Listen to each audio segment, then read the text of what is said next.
Friends, pattern सीखने की इस सीरीज में आज हम देख रहे हैं पैटर्न नंबर 19। तो उसके लिए सबसे पहले हम CLR SCR लिख देते हैं ताकि हमें कोई प्रीवियस आउटपुट दिखाई ना दे, और लास्ट में हम गेट CH लिख देते हैं। अभी यहाँ पे हमें पैटर्न के अंदर 5 रोज चाहिए और हर एक रो के अंदर हमें डिफरेंट नंबर ऑफ स्टार को प्रिंट करवाना है। लेट अस से जब रो की वैल्यू 1 होती है उस वक्त हमें 1 स्टार प्रिंट करवाना है। जब रो की वैल्यू 2 होती है उस वक्त हमें 2 स्टार प्रिंट करवाना है। जब रो की वैल्यू 3 होती है उस वक्त हमें 3 स्टार प्रिंट करवाना है। जब रो की वैल्यू 4 होती है उस वक्त हमें 4 स्टार प्रिंट करवाना है। और जब रो की वैल्यू 5 होती है उस वक्त हमें 5 स्टार प्रिंट करवाना है। यानी कि मैक्सिमम हमें एक रो के अंदर 5 स्टार प्रिंट करवाना है। तो उसके लिए हमें 5 क्रॉस 5 ग्रिड चाहिए। पर अगर हम पैटर्न को ध्यान से देखें तो फिफ्थ रो का जो फिफ्थ स्टार है उसके पहले हमने 4 स्टार तो प्रिंट करवाया है, उसके साथ साथ हमने 4 स्पेस भी प्रिंट करवाई है। यानी कि वो हमारे कॉलम का 9th कैरेक्टर है। यानी कि हमें इस पैटर्न के लिए 5 क्रॉस 9 ग्रिड चाहिए। तो लेट अस से मैं उसके लिए एक फॉर लूप ले लेता हूं और उस फॉर लूप के अंदर मैं मैसेज देता हूं कि i is equals to 1, i less than और इक्वल्स टू 5 और i प्लस प्लस, जहां पे i और कुछ नहीं लेकिन रो की वैल्यू रिप्रेजेंट कर रहा है। सेम वे मैं एक और फॉर लूप ले लेता हूं जिस फॉर लूप के अंदर मैं मैसेज के तौर पे देखता हूं कि j is equals to 1, j less than और इक्वल्स टू 9 और j प्लस प्लस, जहां पे j और कुछ नहीं लेकिन कॉलम की वैल्यू रिप्रेजेंट कर रहा है। अभी हम दूसरे फॉर लूप के अंदर एक प्रिंटफ स्टेटमेंट लिख रहे हैं और उस प्रिंटफ स्टेटमेंट के अंदर हम स्टार को प्रिंट करवाते हैं। तो हमें जब i की वैल्यू 1 होगी उस वक्त j का लूप 9 टाइम एग्जीक्यूट होके मिलेगा, और अगर j का लूप 9 टाइम एग्जीक्यूट होता है तो उसके साथ साथ उसके अंदर लिखा हुआ प्रिंटफ स्टेटमेंट भी 9 टाइम एग्जीक्यूट होगा। यानी कि i इज इक्वल्स टू 1 के लिए हमें 9 स्टार प्रिंट होके मिलेंगे। और यहाँ पे हमारे पास 5 क्रॉस 9 ग्रिड है। यानी कि जब 9 स्टार प्रिंट हो जाए उसके बाद हमें हमारा कंट्रोल नई लाइन में ले जाना है। तो उसके लिए हम एक और प्रिंटफ स्टेटमेंट लिखते हैं और उस प्रिंटफ स्टेटमेंट के अंदर हम स्लैश n लिखते हैं ताकि हमारा कंट्रोल नई लाइन में आ जाए। यानी ये दोनों फॉर लूप का स्ट्रक्चर हमें 5 क्रॉस 9 ग्रिड के अंदर स्टार प्रिंट करके देंगे। अभी फॉर लूप के अंदर हमने i और j दो वेरिएबल का यूज किया है लेकिन उसको हमने ऊपर डिक्लेयर नहीं किया। तो लेट अस से हम उसको ऊपर डिक्लेयर कर देते हैं एंड फिर प्रोग्राम को एक बार टेस्ट कर देते हैं। तो हमें 5 क्रॉस 9 ग्रिड के अंदर स्टार प्रिंट होके मिल रहा है जो कि परफेक्टली सही है। पर पैटर्न को हम ध्यान से देखें तो हमें कुछ जगह पे स्टार के बदले स्पेस प्रिंट करवानी है। यानी कि हमें इस पैटर्न को फिर से एक बार एनालाइज करना पड़ेगा। सो अभी हमने देखा था कि रो की वैल्यू हम i से रिप्रेजेंट कर रहे हैं और कॉलम की वैल्यू हमें j से रिप्रेजेंट कर रहे हैं, और हम कोई पर्टिकुलर i को ध्यान से देखें तो उसकी कुछ j की वैल्यू के लिए हमें स्टार प्रिंट करवाना है और कुछ j की वैल्यू के लिए हमें स्पेस प्रिंट करवानी है। तो लेट अस से हम देख लेते हैं कि कौन सी j की वैल्यू के लिए हमें स्टार प्रिंट करवाना है और कौन सी j की वैल्यू के लिए हमें स्पेस प्रिंट करवानी है। तो जब i की वैल्यू 1 होती है उस वक्त j की वैल्यू 5 हो तब हमें स्टार प्रिंट करवाना है, अदरवाइज हमें स्पेस प्रिंट करवानी है। जब i की वैल्यू 2 होती है उस वक्त j की वैल्यू 4 एंड 6 के लिए हमें स्टार प्रिंट करवाना है, अदरवाइज हमें स्पेस प्रिंट करवानी है। i की वैल्यू 3 होती है उस वक्त j की वैल्यू 3, 5 एंड 7 के लिए हमें स्टार प्रिंट करवाना है, अदरवाइज हमें स्पेस प्रिंट करवानी है। i की वैल्यू 4 होती है उस वक्त j की वैल्यू 2, 4, 6 एंड 8 के लिए हमें स्टार प्रिंट करवाना है, अदरवाइज हमें स्पेस प्रिंट करवानी है। और i की वैल्यू 5 हो उस वक्त j की वैल्यू 1, 3, 5, 7 एंड 9 के लिए हमें स्टार प्रिंट करवाना है, अदरवाइज हमें स्पेस प्रिंट करवानी है। यानी कि हम ऐसा कह सकते हैं कि जब i की वैल्यू 1 है उस वक्त j की वैल्यू 5 हो तब हमें स्टार प्रिंट करवाना है। जब i की वैल्यू 2 हो उस वक्त j की वैल्यू 4 या 4 से ज्यादा हो एज वेल एज 6 या 6 से कम हो तब हमें स्टार प्रिंट करवाना है। जब i की वैल्यू 3 हो उस वक्त j की वैल्यू 3 या 3 से ज्यादा हो एज वेल एज 7 या 7 से कम हो तब हमें स्टार प्रिंट करवाना है, अदरवाइज हमें स्पेस प्रिंट करवानी है। जब i की वैल्यू 4 हो उस वक्त j की वैल्यू 2 या 2 से ज्यादा हो एज वेल एज 8 या 8 से कम हो तब हमें स्टार प्रिंट करवाना है, अदरवाइज हमें स्पेस प्रिंट करवानी है। और जब i की वैल्यू 1 हो उस वक्त j की वैल्यू 1 या 1 से ज्यादा एंड 9 या 9 से कम हो तब हमें स्टार प्रिंट करवाना है, अदरवाइज हमें स्पेस प्रिंट करवानी है।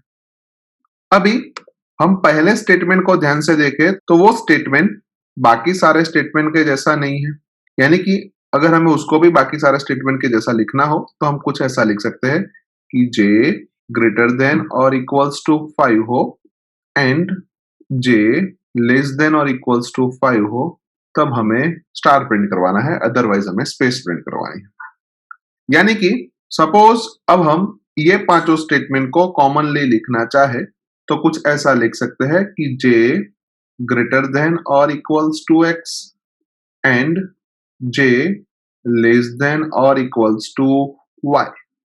अभी हम x की वैल्यू को ध्यान से देखें तो सबसे पहले x की वैल्यू 5 है, उसके बाद 4 है, उसके बाद 3 है, उसके बाद 2 है, उसके बाद 1 है, यानी कि x की वैल्यू में एक एक का डिक्रीमेंट होता है। सेम वे अगर हम y की वैल्यू को ध्यान से देखें तो सबसे पहले y की वैल्यू 5 है, उसके बाद 6, उसके बाद 7, उसके बाद 8 और उसके बाद 9, यानी कि y की वैल्यू में एक एक का इंक्रीमेंट होता है। तो लेट अस से हम यहाँ पे लिख देते हैं कि जब i की वैल्यू 1 है उस टाइम x की value 5 as well as y की वैल्यू भी 5 है और x की वैल्यू में हमेशा डिक्रीमेंट होता है, यानी कि उसके बाद 4, उसके बाद 3, उसके बाद 2 और उसके बाद 1 होगा। सेम वे y की वैल्यू में एक एक का इंक्रीमेंट होगा, यानी कि हम लिखते हैं तो 6, 7, 8 एंड 9 होगा एंड i की वैल्यू सबसे पहले 1 थी, उसके बाद 2, उसके बाद 3, उसके बाद 4 एंड उसके बाद 5 है। अभी हम i और x का एडिशन करें तो फर्स्ट केस में वो 6 होता है, सेकेंड केस में भी वो 6 होता है, थर्ड केस में भी वो 6 होता है, फोर्थ केस में भी वो 6 होता है और फिफ्थ केस में भी वो 6 होता है। यानी कि हम जनरल वे में कुछ ऐसा लिख सकते हैं कि i plus x is equals to 6, यानी x is equals to 6 minus i। Same way हम y माइनस i करें तो 5 माइनस 1 4 होता है, 6 माइनस 2 4 होता है, 7 माइनस 3 4 होता है, 8 माइनस 4 4 होता है और 9 माइनस 5 भी 4 होता है। यानी कि इसको अगर हम कॉमनली लिखना चाहे तो हम कुछ ऐसा लिख सकते हैं कि y minus i is equals to 4, यानी कि y is equals to 4 plus i। यानी अभी जो हमने कंडीशन लिखी थी उस कंडीशन के अंदर हम x और y की वैल्यू पुट अप करें तो हमें कुछ ऐसा मिल सकता है कि j ग्रेटर देन और equals to 6 minus i and j less than और इक्वल्स टू 4 प्लस i। अभी हमने प्रोग्राम के अंदर दो फॉर लूप लिए थे, जिसमें पहला फॉर लूप i यानी कि j के लिए था और सेकंड फॉर लूप j यानी कि कॉलम के लिए था। और सेकंड फॉर लूप के अंदर हमने एक प्रिंटफ स्टेटमेंट लिखा था, जिस प्रिंटफ स्टेटमेंट के अंदर हमने स्टार को प्रिंट करवाया था। यानी कि ये पूरा स्ट्रक्चर हमें 5 क्रॉस 9 ग्रिड के अंदर स्टार प्रिंट करके दे रहा था, लेकिन हमें कुछ स्पेसिफाइड जगह पे ही स्टार प्रिंट करवाना है और जहां पे हमें स्टार प्रिंट करवाना है उसकी कंडीशन हमने अभी अभी ही आइडेंटिफाई की। यानी कि हम एक इफ एल्स स्ट्रक्चर बनाए और उस इफ की कंडीशन के तौर पे हमने अभी अभी जो कंडीशन आइडेंटिफाई की वो रखे, as well as if block के अंदर हम प्रिंटफ स्टेटमेंट लिखें और एल्स पार्ट के अंदर हम स्पेस लिखें तो हमें हमारी डिजायर पैटर्न मिल सकती है। अभी हम पैटर्न को ध्यान से देखें तो पैटर्न के अंदर एक स्टार प्रिंट हो जाने के बाद हमें एक कॉलम को छोड़ देना है, यानी कि वहां पे हमें स्पेस को प्रिंट करवाना है और उसके बाद फिर से हमें स्टार को प्रिंट करवाना है, यानी कि उसको भी हमें कंडीशन के अंदर ऐड करना पड़ेगा। तो लेट अस से मैंने यहाँ पे जो कंडीशन लिखी है उसके अंदर एक और कंडीशन ऐड कर देता हूं, लेट अस से z। अभी इस z की वैल्यू हम प्रोग्राम के अंदर ही आइडेंटिफाई करेंगे। अभी हमने देखा कि सेकंड फॉर लूप के अंदर जो प्रिंटफ स्टेटमेंट लिखा है उस प्रिंटफ स्टेटमेंट को हमें if else स्ट्रक्चर के बीच में रखना है और else पार्ट के अंदर हमें स्पेस को प्रिंट करवाना है एज वेल एज इफ की कंडीशन के तौर पे हमें लिखना है कि j ग्रेटर देन और equals to 6 minus i and j less than और equals to 4 plus i and एक और कंडीशन z। अभी ये z को हमें आइडेंटिफाई करना है, लेकिन उसके पहले जो 6 माइनस i है उसको हम 5 प्लस 1 माइनस i भी लिख सकते हैं। सेम वे 4 को हम 5 माइनस 1 प्लस i भी लिख सकते हैं। उसके साथ साथ जो 9 हमने लिखा है उसको हम 2 इंटू 5 माइनस 1 भी लिख सकते हैं। अभी हम यहाँ पे ध्यान से देखें तो एक बार स्टार प्रिंट हो जाने के बाद हमें स्पेस प्रिंट करवानी है, यानी कि अगर हम यहाँ पे एक फ्लैग ले ले जिस फ्लैग की वैल्यू इनिशियली हम 1 रखें और यहाँ पे हम चेक करें कि फ्लैग की वैल्यू 1 है तो हमें स्टार प्रिंट करवाना है और एक बार स्टार प्रिंट हो जाने के बाद हमें स्पेस प्रिंट करवानी है, यानी कि हम फ्लैग की वैल्यू को 0 कर देते हैं। उसके बाद जब हम स्पेस प्रिंट करवाते हैं तो स्पेस के बाद हमें स्टार प्रिंट करवाना है, यानी कि हमें फ्लैग की वैल्यू को 1 करना पड़ेगा। यानी जब हम स्पेस प्रिंट करवा दे उसके बाद फ्लैग की वैल्यू को 1 कर देते हैं। सो अभी जो हमने फ्लैग नाम का वेरिएबल यूज किया है उसको हम ऊपर डिक्लेयर कर देते हैं, लेट अस से फ्लैग एंड फिर प्रोग्राम को टेस्ट कर देते हैं। तो हमें हमारी डिजायर पैटर्न प्रिंट होके मिल रही है, यानी कि हमने जो भी कोड लिखा है वो परफेक्टली सही वर्क कर रहा है। अभी हमने इस पैटर्न को 5 रोज के लिए प्रिंट करवाया है। अगर हमें यही पैटर्न n रोज के लिए चाहिए तो हमें सबसे पहले एक वेरिएबल n डिक्लेयर करने की जरूरत पड़ेगी। तो लेट अस से मैं उसको डिक्लेयर कर देता हूं कि इंटीजर n, और उस n की वैल्यू को हम यूजर के पास से स्कैनफ स्टेटमेंट की मदद से रीड करवाएंगे और स्कैनफ स्टेटमेंट के अंदर हम मैसेज के तौर पे देंगे कि %d एड्रेस ऑफ n। उसके अलावा स्कैनफ के ऊपर हम एक प्रिंटफ स्टेटमेंट लिखते हैं और उस प्रिंटफ स्टेटमेंट के अंदर हम मैसेज दे रहे हैं कि एंटर n। उसके साथ साथ जो फॉर लूप हमने लिखे हैं वो भी 5 रोज के लिए है तो उसको भी हमें n रोज के लिए कन्वर्ट करना पड़ेगा।